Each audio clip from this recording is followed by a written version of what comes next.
Welcome back, Rants Vodders, to Rants Vods. It's been a little while, I think 2 weeks. Last week was a little hectic. I decided to take a gap because I think I was uploading the main channel video, so I just wanted to take a break and I didn't want to make another video. So I took another break on top of that because last week was just really hectic. But we're back. We're back to weekly videos on here, hopefully. But yeah, today I wanted to talk about game of the year. Like, what game should be game of the year this year? And I think two of the main games that people are gonna go to, people are gonna flock to, are Spider-Man and Legend of Zelda. And I think those two are, like, they're obvious candidates because one, they came out this year, and two, they were just so highly anticipated that it's just like, yo, one of these has to win between like these two communities, you know. Like, I don't really see any like fighting between, like, you know, each of those communities saying, oh, we want this game to win, oh, Spider-Man's better, I need the spider cock in my mouth, or same thing for Link. But yeah, I think that personally, I think that people take game of the year way too serious, because it's like, it's an accolade that does not mean anything. You know, like, the most you can say is like, hey, I played the game of the year! I played the game of the year! This game is so good! But at the end of the day, it's like, it adds nothing of value to what you already played, you know? So it's like, it's completely meaningless. And I think that people get so riled up every year about whatever game is going to be game of the year, that it's like, come on guys, let's have some common sense. The game of the year doesn't matter. Like, it really doesn't matter. If you like this game, go ahead and like that game. It doesn't matter if it's game of the year. And if you like the other game, despite, you know, other group hating it, it's like, who cares, you know? But I want to get into specifically like each game that I think is gonna be sorry, I'm tweaking. Each game that's going to be nominated for Game of the Year this year, specifically the two I just mentioned. Starting with Spider-Man.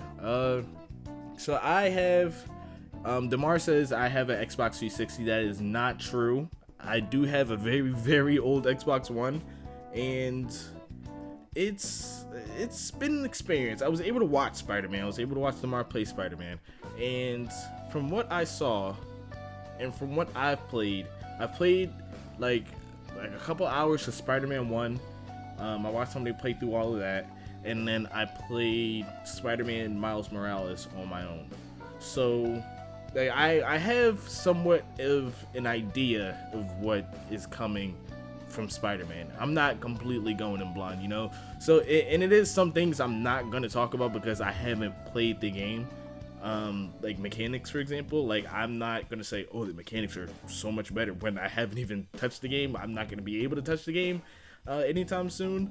So yeah, I think that Spider-Man is not really a genre defining game, you know? Like, I think that Spider-Man is, within the past couple of years, Spider-Man has been growing so fast in popularity that people are just like, Spider-Man's the best! I love Spider-Man! Penny Parker! I need Penny Parker!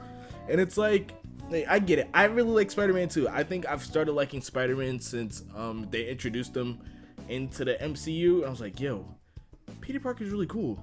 And I think I specifically like Tom Holland's Spider-Man. I just think he's like the perfect fit for Peter, you know? So I know it's a little biased, but I think that since that popularity has been like growing so much over the past year, with, you know, the announcement for Spider-Man 2, Miles Morales within the last year, I think, or the year before that, and then Spider-Verse, No Way Home.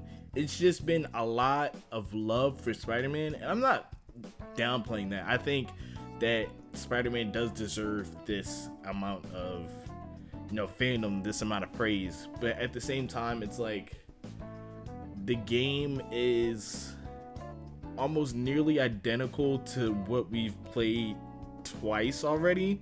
So it's like, Like, I'm not saying that's a bad thing. Like, I'm not saying sequels are bad games and don't deserve Game of the Year.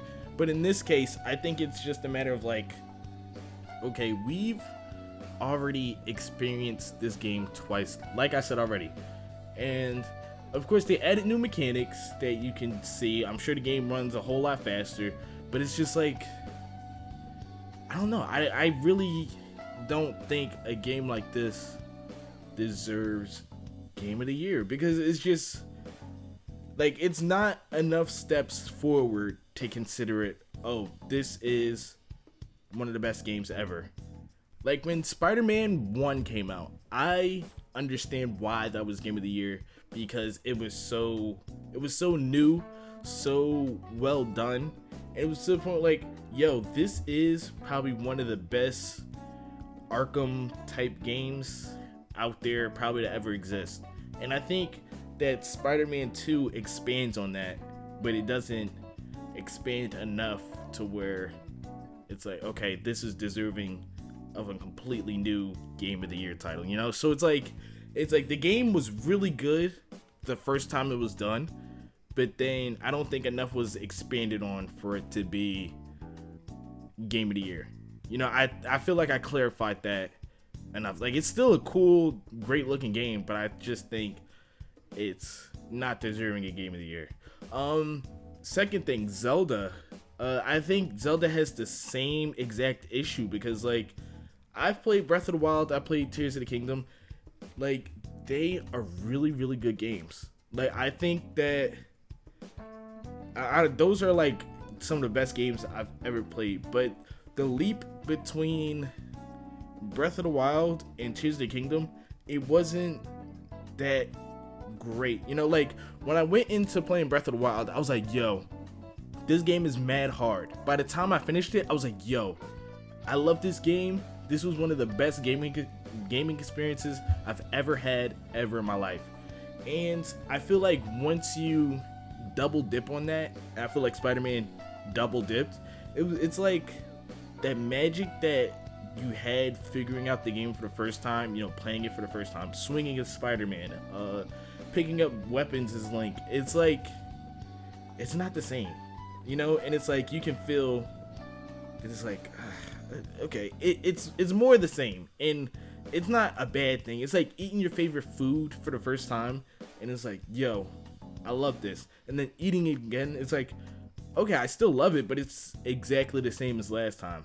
You know, like, if they were to come out with another Zelda game that was identical to what we've got in the past 2 games, I don't think I would want to play that again, because like, one, it's the same aesthetic, same map, same everything that's happening, so it's like, why would I'm not gonna say it's a waste of time, but it's like, I don't know, I wouldn't like that.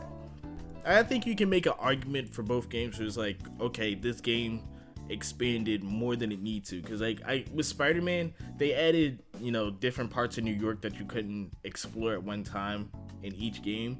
And like, the map is like 3 times bigger than the original, I think, from what I heard.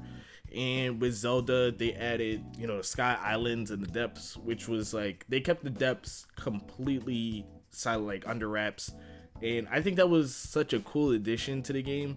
But at the same time, it's like, I don't like this as much as I liked it before. And it's not because the game is bad. You know, neither one of these games are bad. It's just a matter of like, yo, like, I don't want to keep exploring the same world again for another $60-$70. Like, that's bizarre. That's crazy to me. So, yeah, if I had to choose between these 2 games being Game of the Year, I think I would have to go with Zelda. Not because I like it more. I thought Spider-Man was cool, especially watching it.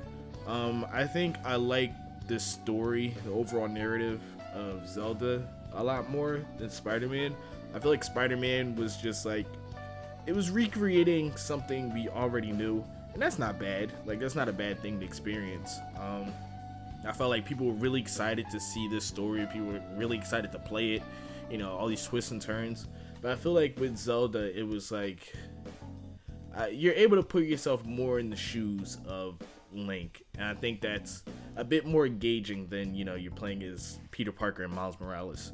So I think that alone kind of like, if I had to pick one, if Game of the Year was, you know, one vote and that was my vote, I think I would pick Zelda. Spider-Man a close second, but yeah, I think graphically, you know, I think Spider-Man is much better than Zelda. I think there is a lot that one game does that the other doesn't, and vice versa.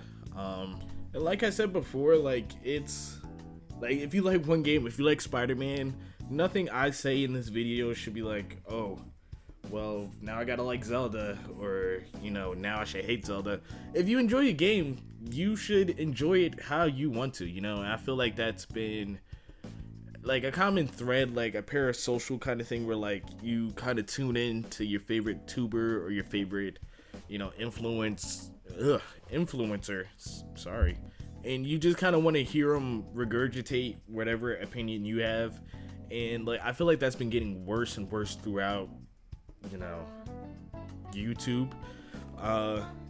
So yeah, I'm just coming on here to tell you that I do like both games, and I think that Game of the Year is kind of ass anyway. And if you're basing, you know, your opinions around whether a game got Game of the Year instead of, like, you know, actually buckling down, playing it yourself, that's I don't even care at this point. We already know what Game of the Year is going to be. It's going to be fucking Fortnite. Nation, I know you guys are probably like, who is this handsome voice? This is not the dull monotone voice of Rance IV. Well, it's not. This is your one and only Sohot27, aka Day2703, aka Brisky Boy, aka Pog Lover 69 420. But you guys can call me DeMar.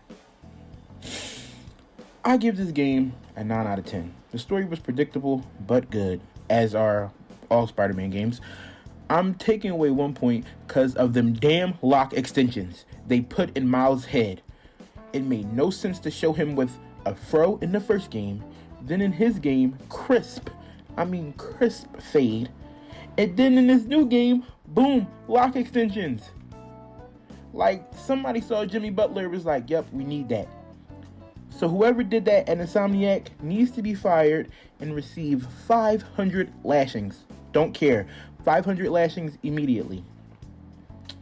Now that we come to the end of the video, I want to say thank you to Reigns for allowing me to make an appearance, even if it's on the second channel. Hopefully, I could come out of the basement and meet the guests upstairs on the main channel.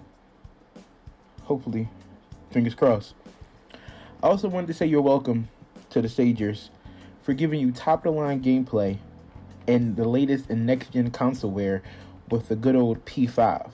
If it wasn't for me, you'll be seeing Lego Marvel Superheroes web-slinging gameplay. And nobody wants to see Spider-Man in Lego's web-slinging. All of this is going to be on Reigns' Xbox 360. Well, peace out, Stagers. Make sure you follow me at Sohot27 on Twitch, YouTube, and TikTok.